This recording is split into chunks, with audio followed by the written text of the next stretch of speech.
Chacha's health deteriorated further, and from the majestic halls of Laredwi, the Right Honourable Dr. Sir Seewoosagur Ramgoolam watched the Mauritius that he had built and nurtured slip from his hands. I would have thought, oh, this man really deserves, some rest, do something else. That was my personal opinion, of course. But I think a man who's worked so long for something doesn't give up, he doesn't stop. That's his destiny. At one point I came in the room and I was sitting with him and I saw that he was probably suffering from his face. And I said to him, why don't you let me give you some of these painkillers? He said no. And that was the day he was going to die. And I said to him, it was pointless. You've got these painkillers here, you're suffering. I think you should take some. And typical of him, he said, no, I would rather suffer the pain because I don't want my mind to be clouded when I die. The death of Chacha was felt throughout the nation. Political expediency was tossed out the window for just a moment, to be replaced by an exhibition of mourning and respect never before witnessed on the island. Chacha was gone, but his spirit mingled with his people for the last time.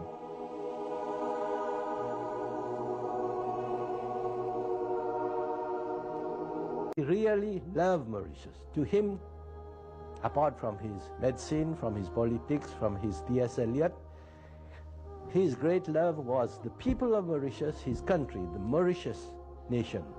I think we could learn to think a bit more of our country and less of ourselves. I think that's a lesson I would say we can learn from him. I see him in very human terms. Like all of us, he had his lows and his highs, his ups and his downs. And it would be doing him a great disservice to try to deny him that humaneness. His general lesson, the general message, I believe, is that tolerance, mutual respect, and handling with care a society as fragile, as delicate as ours. He used to quote that you have to have a spirit of service to the country, not looking for something back, not worrying about what people are saying about you. Just put yourself at the service of the country. There are lots of things which we can learn from Sir Seewoosagur Ramgoolam.